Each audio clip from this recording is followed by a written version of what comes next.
Hello, my name is Dr. Roz Donovan of Hive Mind Medicine here in Portland, Oregon. Today I was thinking we could do a bit of a grounding exercise together.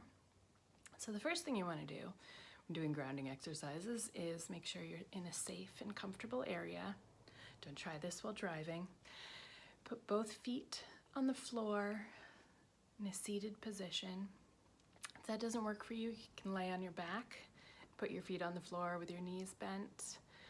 Or even standing, as long as you're, in a safe and comfortable environment. All right, so the first thing that we're gonna do, get the wiggles out a little bit. Put your head on top of your shoulders above your hips, or if you're lying on your back, just check in with the alignment of your spine. Allow for the natural curves, your neck and your low back. When you're in a comfortable position, start by breathing in through your nose and breathing out through pursed lips. This will make your exhale longer than your inhale. Do it a few more times.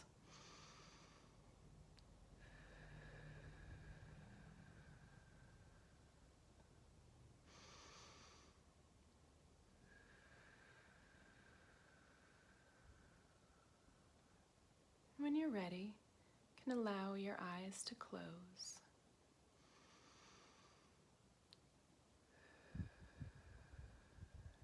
As you continue to breathe and check in with your breathing, imagine the sensation of warm, gentle water pouring down the back of your head, from the very top of your head, down the back of your skull, down your neck, down over the tops of your shoulders, the backs of your arms, dripping from your fingertips, running down the back of your body, back of your spine, your hips,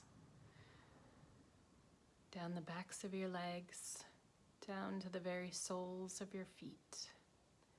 Imagine this water-like sensation continues growing down, where it becomes roots. And the roots push down into the earth below you, separating space in your floor, going through the basement, going through anything below you, down into the topsoil.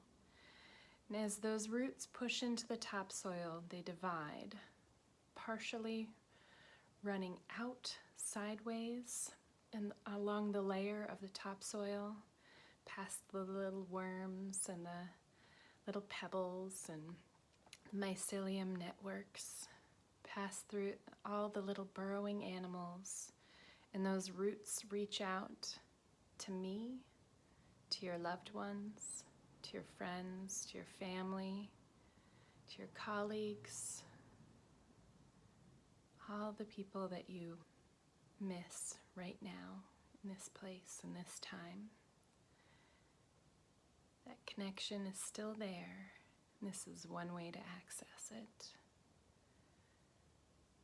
The other parts of your roots dive deep like a taproot, like a long carrot, except it keeps going, pushing through the topsoil, pushing down into bedrock, where it slides between the rocks, goes down deep, layer by layer, through the different strata of the different ages of the earth. Goes past mineral veins, runs past ore, some crystals, different pockets of different types of rock, all compressed together. And your roots keep diving deeper and deeper, going further back in time, down to the very core of the earth, with its roiling, boiling magma, all that heat and power and creativity, contained by rock, yet so powerful and untamable.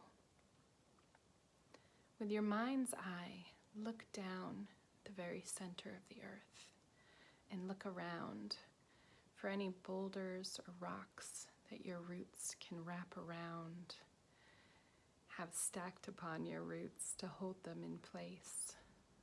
So there's a constant connection with hot, boiling magma, the very core of the earth, coming up through the layers and layers of rock, past those same crystals, minerals, coming forward in time, rising up through all the different layers, the different color, the different strata, up, bursting through the topsoil, coming straight up that taproot, up through the floor beneath your feet, up into the soles of your feet, where it wraps over the tops of your toes and rises up over the tops of your feet, over your shins, your knees, your thighs, over your belly and chest, the fronts of your arms,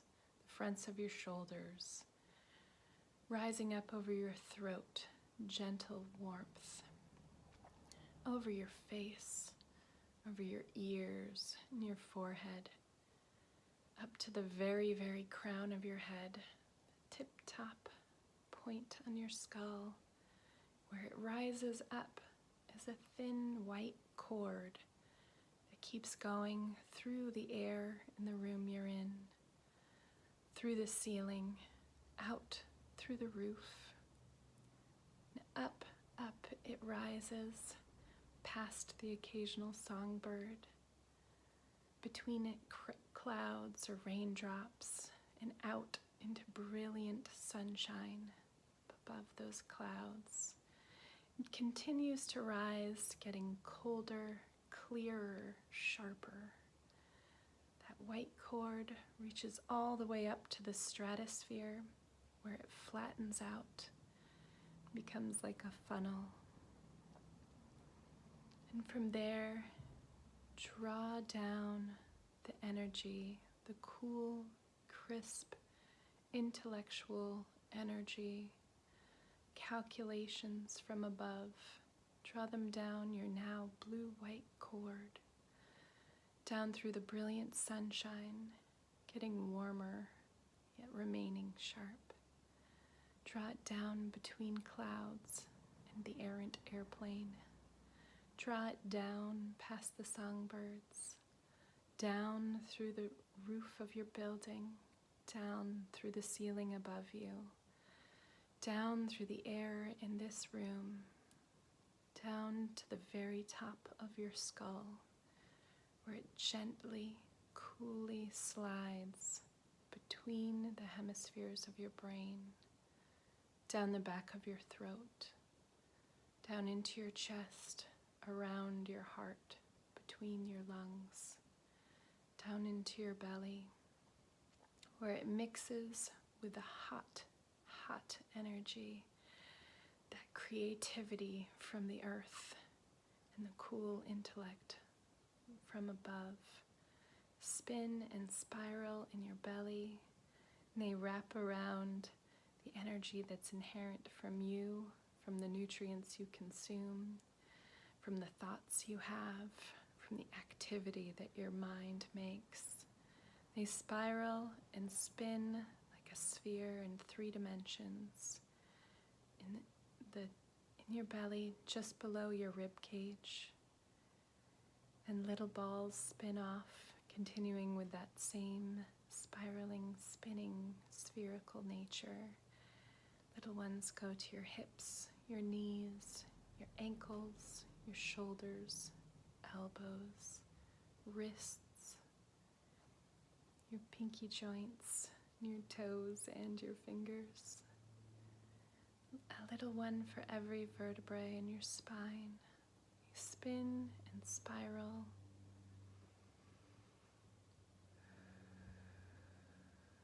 When you can feel your whole body buzzing with this energy from you, from above, and from below, take your mind's eye and look look around you in every direction, about as far away as you can reach with your fingertips. There is a golden egg. Imagine that golden egg and really try to visualize it. Above you, below you, in front of you, behind you, to your right and to your left, and inspect it for chips, dings, dents, cracks, or outright tears. When you've found the little places that have seen damage, imagine breathing in a beautiful pink light through your nose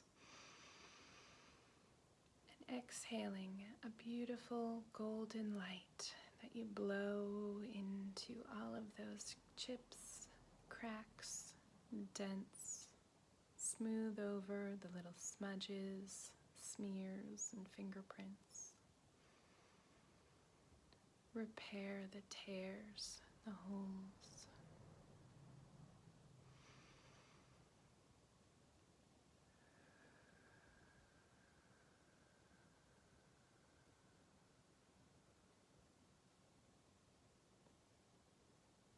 This egg is here for your protection.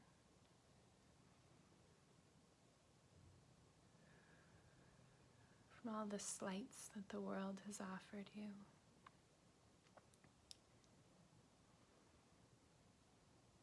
Allow it to take and receive damage and repair it as part of your self-care.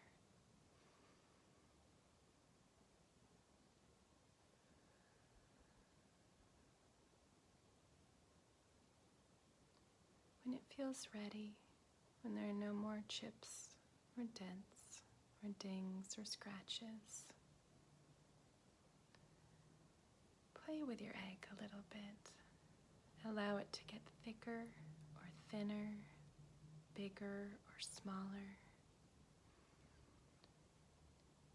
You can have it expand so it fills the entire room or your house or your whole block.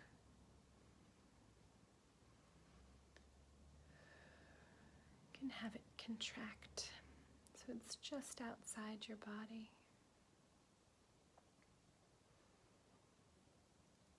Make it so thin that you can see clearly through it, clear enough to read a book.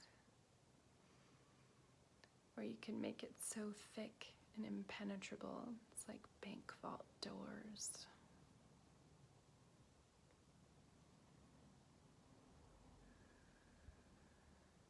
You can meet it part way, making that egg very thick, adding a window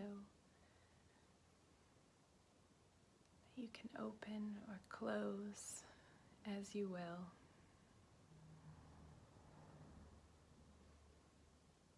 You can populate and beautify your egg. Bring in anything that brings you comfort or joy.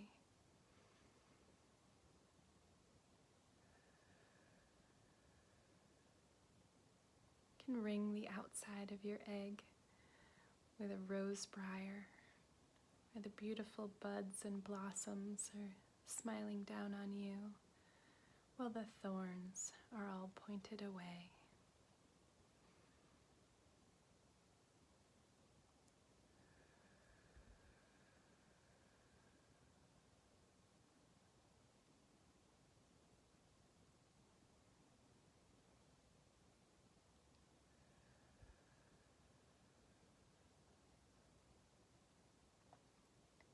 You can feel free to take a few more breaths here.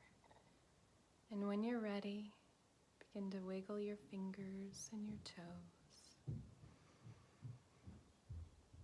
And softly, slowly, allow your eyes to open. Thank you for joining me today. My name is Roz Donovan, and I'm a doctor at Hive Mind Medicine in Portland, Oregon. Stay safe and be well.